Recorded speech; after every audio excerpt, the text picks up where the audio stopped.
Czy czuliście kiedykolwiek zażenowanie podczas słuchania muzyki? I to zażenowanie wcale wam nie przeszkadzało? Jeśli tak, to zapraszamy do Finlandii.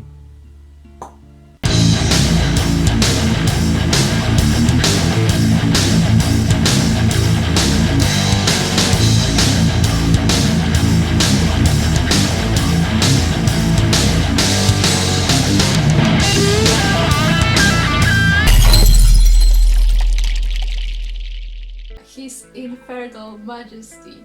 Co może grać zespół, który tak się nazywa? Ten kamień z oboma składowymi w jednym, ku naszej uciesze, to 69 oczu.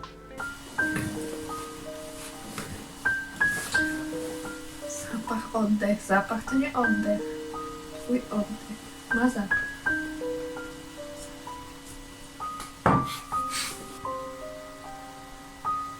No. Smakuje śmierci w każdym pocałunku, który dzielimy. Cześć, panie króliku.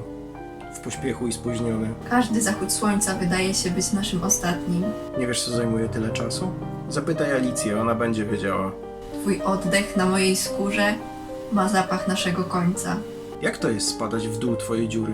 Jestem zalany twoimi łzami, dziecino. Przez całe życie budujemy płytkie groby w chciwości. Nie widzisz? To boli. Aż śmierć będziesz blisko, będziemy wiedzieć, za czym tęsknimy najbardziej.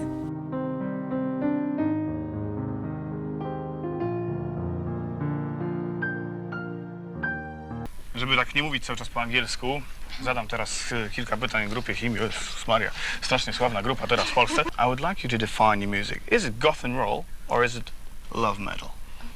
Nowadays we call our music Scandinavian blues. Scandinavian blues. Yeah. Rock and roll wywodzi się z bluesa, jest fundamentem i dziadkiem wszystkich innych rocków, które później rozpełzły się po całym świecie. W latach 50. był szalono prostym, energicznym, biodrotrzęsnym pogrywaniem, które w owych czasach było czymś nietuzinkowym. Goth style to końcówka lat 70., początek 80.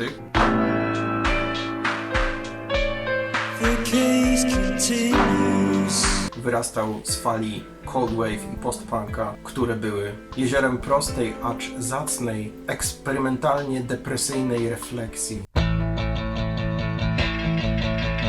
Podlanej szczyptą rezygnacji, z brzytwochwytną chęcią trwania. Podróżując w naszej muzycznej rakiecie.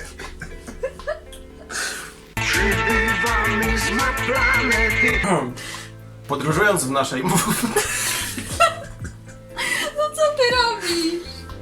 Podróżując w naszej muzycznej rakiecie, obijając się w galaktyce o dwie dobrze znane nam planety, Popatrz, jaki tam chaos! napotykamy na anomalię.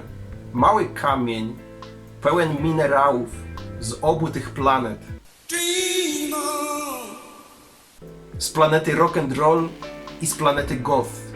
Jakimś cudem łączący w sobie składowe obu tych już znanych nam, pobijanych przez naszą rakietę.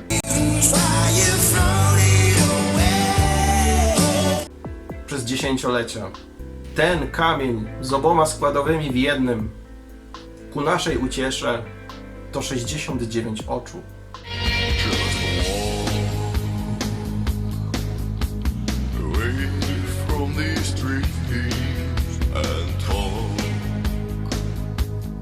Na okładce tej płyty widnieje Heartagram, symbol zespołu,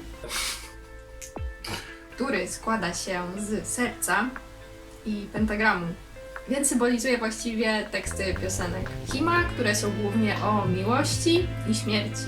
No bo heart, czyli miłość, no i tam pentagram. Śmierć, metal, cokolwiek.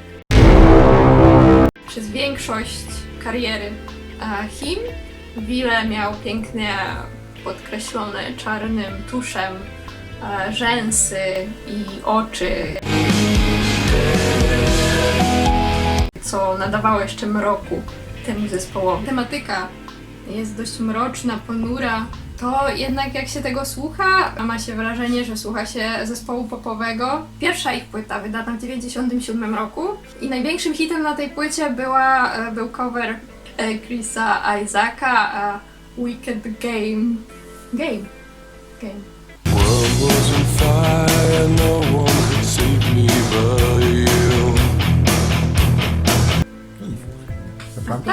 udowodnij. Przykładem piosenki o miłości i śmierci jest Join Me in Death.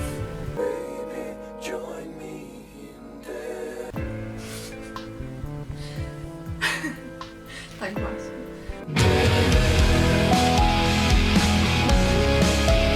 Co może być bardziej romantycznego niż facet, który prosi swoją kobietę o to, aby złączyła się z nim na zawsze w śmierci? Imidż i tematyka utworów wskazują nam na to, że jest to mroczny zespół, jednak oni grają swoje piosenki dość radośnie śpiewają o tym, co jest smutne i tragiczne.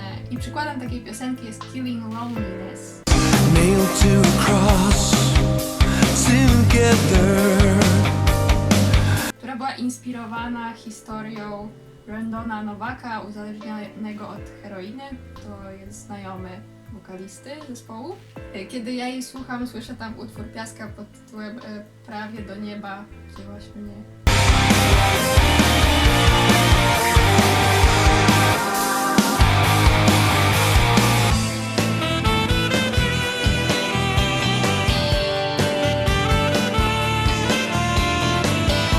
Kilka wniosków, które mogą być przydatne po spędzeniu kilku dobrych lat z tym zespołem, to po pierwsze 69 Eyes się nie rozwija.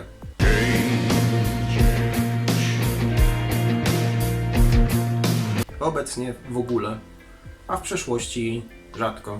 Wiedząc, że zespół wyda płytę za parę miesięcy, nie trzeba jej słuchać, żeby wiedzieć, co na niej będzie. Bo ta płyta będzie taka sama jak poprzednia. Przykładami piosenek, które traktują o miłości i śmierci może być na przykład When Love and Death Embrace. When love and death embrace. Albo Funeral of Hearts.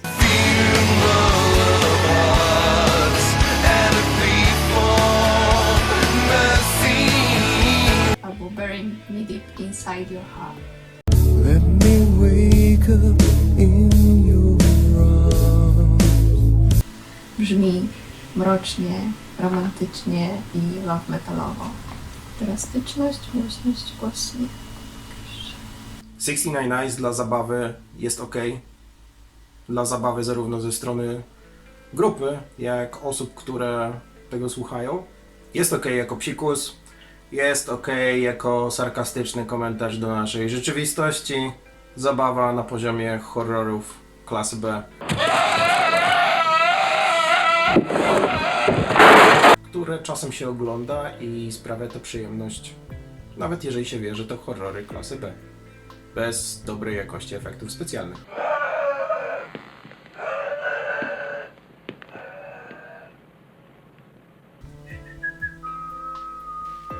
Natomiast poważna analiza głębi tekstów, kunsztu muzycznego muzyków. Teksty są kiczowate, a muzyka jest prosta. Cały problem polega tutaj na tym, że każdy fan ciężkiego grania na poziomie potrzebuje się czasem odmurzyć, a 69 Eyes nie zrzuca nas ze schodów, byśmy polecieli do piwnicy totalnego badziewia, a jedynie leciutko wypycha nas na schody, które prowadzą w tą stronę, byśmy mogli przez chwilę ogrzać się w cieple ich jakże miłych, słodkich bąków.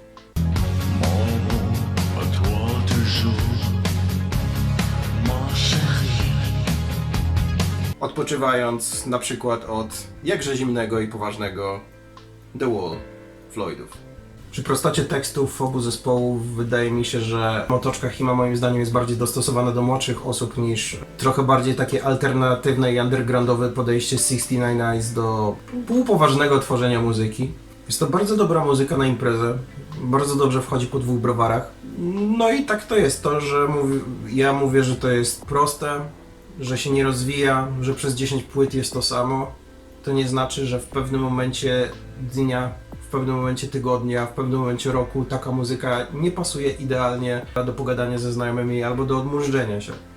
I właśnie na tym to wszystko polega, że nie odrzucamy tego, natomiast zachowujemy pewne proporcje związane z tym, w którą szufladę to włożyć i na której półce tego nie kłaść.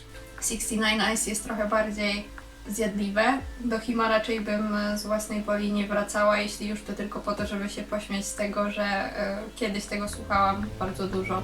Natomiast ważna jest tutaj rzecz, jeżeli ja gdziekolwiek słyszę, że któryś z tych dwóch zespołów jest jakąś legendą, na której można się wzorować, zwłaszcza pod względem technicznego używania instrumentów, pisania tekstu, poważnego, głębokiego przekazu, to jest to dla mnie dużą przesadą. Traktowanie takiej muzyki w 100% na poważnie i nie wyłapywanie w tym, bym powiedział, półpoważności, ale to nie pasuje. Pojawia się tutaj pytanie, sarkazm i żartowanie sobie ze strony odbiorcy, czy on jest równoznaczny również sarkazmowi i żartowanie sobie ze strony muzyków? Czy oni sobie naprawdę żartują, czy też mieli momenty, gdzie traktowali tą muzykę bardzo poważnie i chcieli poważnego odbioru od osób, które tego słuchają? Nie wiem, ile z tego się nagrało. Nie wiem, czy się wyłączyło, czy się nie włączyło wcale.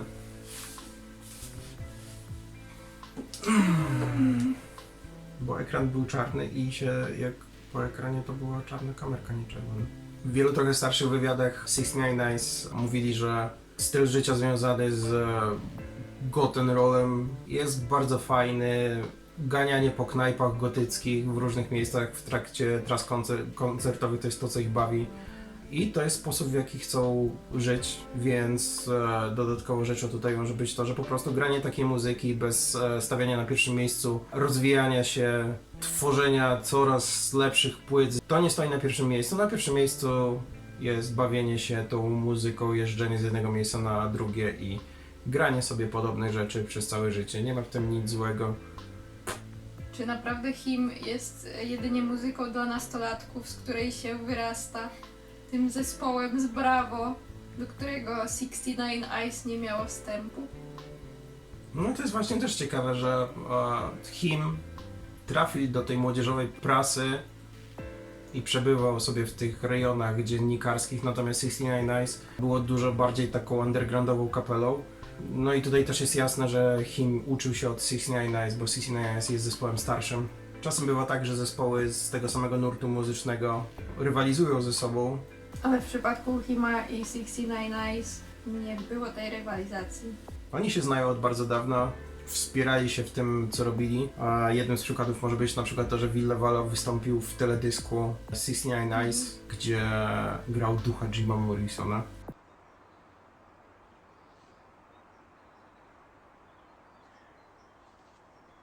Kävelet tästä kameraa kohti ja kamera oikealta puolelta suhun nähden. Selvä, mennään himaan. Poza tym oba zespoły kumplują się z Bamem Margerą, który reżyserował ich teledyski. This is the him video. This is fucking bullshit. Też ma swój zespół, trochę założony bardziej dla zabawy niż dla muzyki.